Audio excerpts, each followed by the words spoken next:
1997. Advances in biotechnology were helping people improve their physical and mental abilities to an amazing degree. Provided, of course, they had enough money. A new breed of people was emerging, half human, half machine. And in Detroit, at least, not everyone was happy to see it. I'd just landed a job as head of security at SHAREf Industries, a cutting-edge biotech firm. David SHAREf himself handpicked me for the job, said he needed me to keep his people safe. My ex, Megan Reed, was one of them. Brilliant neuroscientist, Megan had found a way to make augmentation safe and affordable for everyone. All she had to do was present her research to Congress. But the night before her big meeting, my security measures failed. A team of Black Op mercenaries stormed into SHAREf headquarters, massacring everyone in sight. 3 of the mercs were heavily augmented walking tanks. Their mission? Take out Megan and her team. I tried to stop them, but their leader tossed me through a plate glass wall. Last thing I heard as his bullets slammed into my brain was Megan's dying scream. I should have died with her. Only I didn't. High-end military-grade enhancements saved my life. The best augmentation SHAREf's money could buy. It took me half a year to get a feel for her. Should have taken longer. But 6 months into my recovery, SHAREf Industries was attacked again. This time, by a radical group of pro-human purists. Violent, militant, and fanatically opposed to human augmentation. They claimed to be members of Humanity Front, a non-profit organization that wanted the UN to limit biotechnology research. The thugs broke into SHAREf's factory and found machinists working overtime on a top-secret military augment called the Typhoon. SHAREf sent me to retrieve it, and when I did, I found one of the so-called purists next to it, wired with cerebral implants, trying to download its classified specs. Obviously, something more was going on. The AUG killed himself before I could question him. SHAREf ordered me to dig deeper, so with the help of Frank Pritchard, SHAREf's head of cybersecurity, I did. Turns out a second hacker had been controlling the AUG's actions from somewhere off-site. Pritchard and I tracked his signal to a secret FEMA internment camp in Detroit. The Black Op mercenaries were there. The same mercs who'd left me for dead 6 months before. Figured they'd try again when they saw me. Wasn't so easy for them this time. I took out the tank named Barrett, even got him to give me a new lead. A penthouse apartment in China. Of course, we both knew it would be a trap in the end.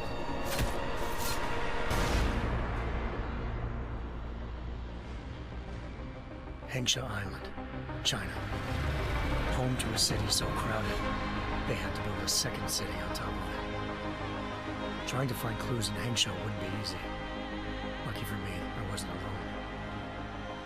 Farida Malik, SHAREf Industries' ace pilot, had lived in Hengsha before. A good person to have on your side. She knew enough about the place to get me around. Malik dropped me in the lower city, close to the penthouse Barrett had told me about. Bell Tower Associates, a private security firm under contract to the Chinese government, had agents tossing the suite when I arrived. Just not for the reason I'd been expecting. Turns out the man who lived there was a criminal hacker named Van Bruggen. The same hacker who'd been remotely controlling the AUG in SHAREf's factory. Van Bruggen's panicked decision to force the man to commit suicide had been a mistake. Now his mercenary partners were gunning for him, and I needed to find him before they did. Locating Van Bruggen meant playing nice with the Triads, Hengsha's organized crime lords. They had the hacker holed up inside a low-rent capsule hotel. By the time I found him, Van Bruggen had no qualms giving up the woman who hired him. Zhao Yunru, president of the Taiyang Medical Corporation. According to Van Bruggen, Zhao wanted to monopolize the augmentation industry and had hired Black Op mercenaries to destabilize her competition. SHAREf Industries was at the top of her list. To prove this, I needed to get inside TYM and grab a surveillance hologram off a server. I suspected Van Bruggen was hiding something when he told me this, but nothing could have prepared me for what I saw. Megan wasn't dead. She and her 4 best researchers had been kidnapped, spirited away somewhere while their kidnappers made it look like they were dead. Desperate to learn more, I confronted Zhao in her penthouse. She claimed to be a pawn in a bigger plan, and hinted at a group so powerful it controlled global interests at a whim. Then she slipped into a panic room and hit the alarm, forcing me to make a very quick exit. I figured Zhao was lying, but part of her confession made sense. David Saref had been worried about his people. So worried, he'd required all of them to have subdermal locator devices surgically implanted. The GPLs would have been broadcasting the day of the attack. But Zhao said a single call to Picus, the world's leader in global 24-hour satellite news, had turned those signals off. I needed to fly to Picus headquarters in Montreal if I wanted to learn more.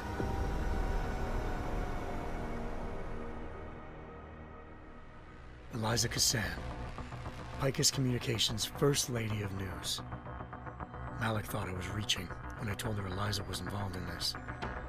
The world's most famous news anchor, working with a mercenary hit squad. But when I confronted Cassan in her office, she freely admitted to jamming Detroit's satellites the night Megan's team had been taken. Said she's just been following her commands. I suspected she wanted to say more. But Black Op mercenaries showed up looking to shut us both down. And just like that, the Eliza I'd been talking to disappeared. The Mercs were led by an augmented killer I crossed paths with twice before, Fedorova, a woman who'd made silence her best friend. She waited for me to track Eliza's transmission to a secret server room underneath the Picus complex, then jumped me from behind. A deadly fight ensued. I made sure she never moved silently again. With Fedorova down and no one left to keep Eliza quiet, she reappeared. Turns out Picus's First Lady of News wasn't a lady at all. She was a sophisticated AI program, engineered to monitor data streams and control what people believed.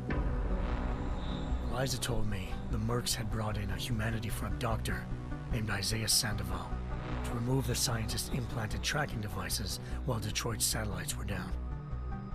She also told me to speak to David Saref if I wanted to learn more.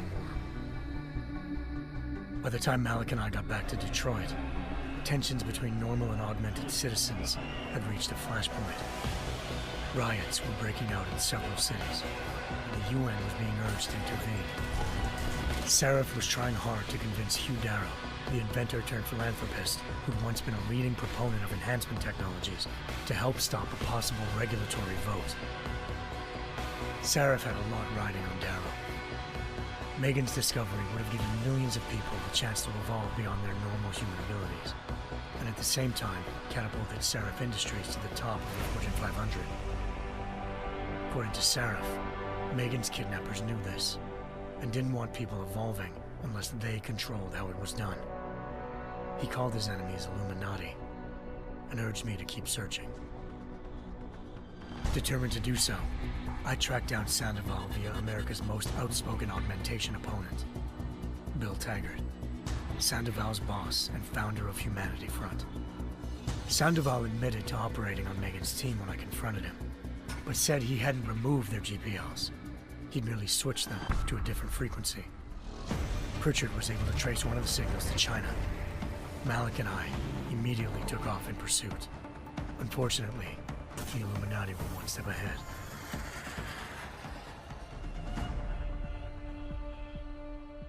Ambushed. Shot out of the sky by Bell Tower Associates, seconds after entering Hengsha's airspace. Malik's piloting skills saved me. After a tense and bitter struggle, I escaped into Lower Hengsha. The tracking signal I was following led straight to the Triads, or more specifically, to the augmented arm of Tong Si-hung, leader of a gang of augmentation harvesters. Tong said they'd taken the arm off a corpse, which Bell Tower had left at their door, meaning at least one of Saref's scientists was dead.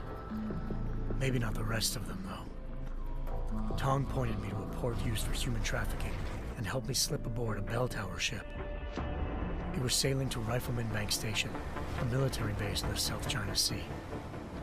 Bell Tower was holding kidnapped civilians as prisoners there, and using them to perfect the Chiron Project, a human-computer interface that left most of its test subjects dead.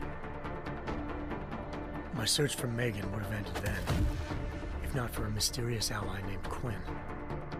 In exchange for my help exposing Bell Tower, he slipped me aboard a second ship headed to Singapore and an Illuminati-run biotech facility called Omega Ranch. 3 of SHAREf's scientists were there, forced by their captors to create a technology capable of remotely shutting down augmented abilities. Thanks to an emergency recall notice issued by the World Health Organization, millions of people all over the world already had the biochip installed. With the help of the scientists, I tracked Megan to a private section of the ranch. There, I ran into Yaron Namir, the walking tank who'd put a bullet in my brain the first time we met. He'd teamed up with Zhao and was hoping to catch me off guard. But their little ambush didn't work. I found Megan in a suite belonging to Hugh Darrow, the billionaire philanthropist who'd SHAREf had called on for help. Darrow had convinced her to go along with the biochip plan by promising to sabotage the tech. As she was explaining this, Darrow appeared in a global broadcast, telling the world that augmentations would be the death of mankind. Then he activated the biochips to prove his point. All over the world, augmented people flew into a killing frenzy. Darrow had betrayed everyone, and it was up to me to set things right. To do it, I had to reach Panchaea, a massive installation in the Arctic Ocean. As I raced through corridors built by an all-augmented workforce, I saw death and destruction firsthand. By the time I shut down Darrow's broadcast, I knew the damage he'd done. Still, humanity's future remained unclear. How would the world react to this sabotage? Would people ever regain their faith in augmentations again? What would be the Illuminati's next move? Only time will give us the answers.